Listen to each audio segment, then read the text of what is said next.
Aquí está, obrando en mí. Te adoraré,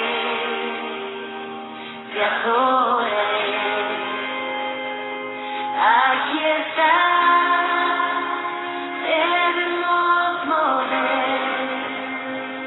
Te adoraré, te adoraré.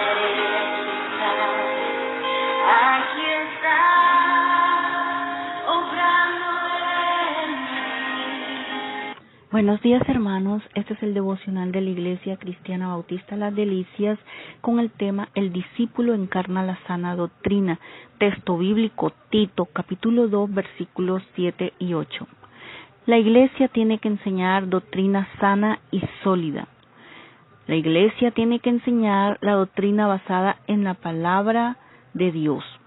Recordemos que al comienzo mismo de la Iglesia, en el día de Pentecostés, se nos dijo en los Hechos 2:42 que los que fueron añadidos a la Iglesia en aquel día perseveraban en la doctrina de los apóstoles, en la comunión unos con otros, en el partimiento del pan y en las oraciones.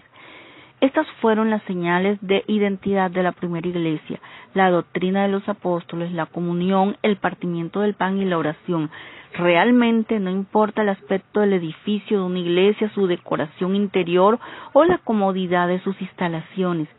Es el mensaje que resuena desde el púlpito lo que nos dirá si la iglesia es realmente una iglesia organizada como Pablo la entendió y como la palabra de Dios la describe.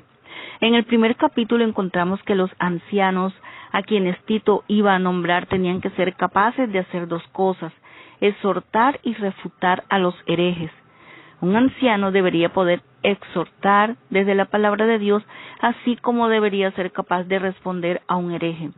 Encontraremos que en este segundo capítulo de la carta a Tito, el énfasis del apóstol Pablo recaerá en enseñanza de la palabra de Dios. Vamos a leer el primer versículo de este segundo capítulo de esta carta dirigida a Tito.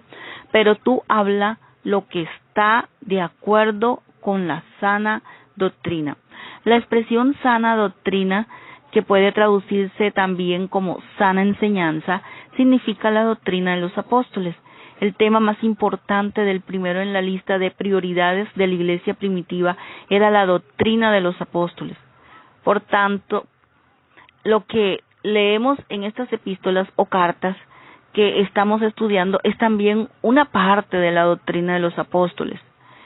En este segundo capítulo será el siguiente: la iglesia debe enseñar la doctrina sana y sólida, versículos del 1 al 10, y la iglesia debe predicar la gracia de Dios, versículos 11 al 15. Veamos lo que dice el versículo 2 de este capítulo 2 de la epístola a Tito: que los ancianos sean sobrios, serios, prudentes, sanos en la fe, en el amor, en la paciencia. O sea, que ellos tenían que ser sanos en su amor y su paciencia. Ellos tienen que ser sobrios, es decir, vigilantes, muy serios, hombres que pudieran ser respetados y que capaces de controlarse a sí mismos. Tenemos luego el mensaje para las ancianas en el versículo 3, donde leemos: las ancianas asimismo sean reverentes en su porte, que no sean calumniadoras ni esclavas del vino, sino maestras del bien. Las mujeres de avanzada edad deben ser reverentes en su conducta, no calumniadoras, ni chismosas, ni adictas al vino. Debían ser maestras del bien para las mujeres más jóvenes. Continuemos leyendo el versículo 4 y 5 de este segundo capítulo: que enseñen a las mujeres jóvenes a amar a sus maridos y a sus hijos, a ser prudentes, castas, cuidadosas de su casa, buenas, sujetas a sus maridos, para que la palabra de Dios no sea blasfemada.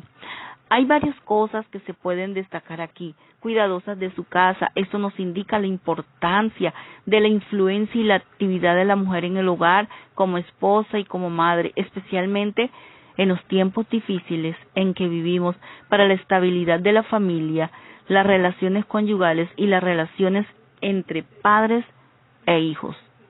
Versículo 6 exhorta asimismo a los jóvenes que sean prudentes. Vemos que aquí el apóstol dirigió su atención a los jóvenes y probablemente quiso decir que Tito era el que se encargaría de enseñar a los jóvenes. Y continuó diciendo que en el versículo 7, preséntate tú en todo como ejemplo de buenas obras, en enseñanza, mostrando integridad, seriedad. Dice aquí que en enseñanza, mostrando integridad, seriedad. La integridad contiene la idea de la incorruptibilidad, de pureza. Es decir, que en su enseñanza él tenía que mostrar su fe completa en la palabra de Dios y apreciar la seriedad de los asuntos que él estaba tratando. Y dijo también en el versículo 8 de este segundo capítulo, palabra sana e irreprochable, de modo que el adversario se avergüence y no tenga nada malo que decir de vosotros. En otras palabras, le estaba aconsejando que su conversación revelara el hecho de que era un hijo de Dios. Oremos. Padre eterno, Dios todopoderoso, tú eres santo, santo, santo. Gracias por regalarnos este hermoso día. Es una de tus tantas bendiciones, la recibimos con gozo, con alegría, con regocijo, mi Señor. Es para nosotros un tesoro de incalculable valor. Qué bueno es levantar nuestro corazón a ti y meditar en tus bondades. Enséñanos a buscarte en todo tiempo, dando con tu presencia y tu palabra sentido y eternidad a nuestros días, de tal manera que podamos aprovechar el tiempo para lo verdaderamente trascendental, y que nos podamos llenar de felicidad, de gozo perdurable para servirte y adorarte todos los días de nuestra existencia, Señor. Y te damos gracias por tu palabra, porque a través de ella te conocemos cada día, Señor, en Cristo Jesús. Amén. Iglesia Cristiana Bautista Las Delicias, situada en Barranquilla, Colombia, calle 70B, número 39184, celular 310-629-56, correo electrónico iglebautista1999@outlook.com. Que tengas bendecido día.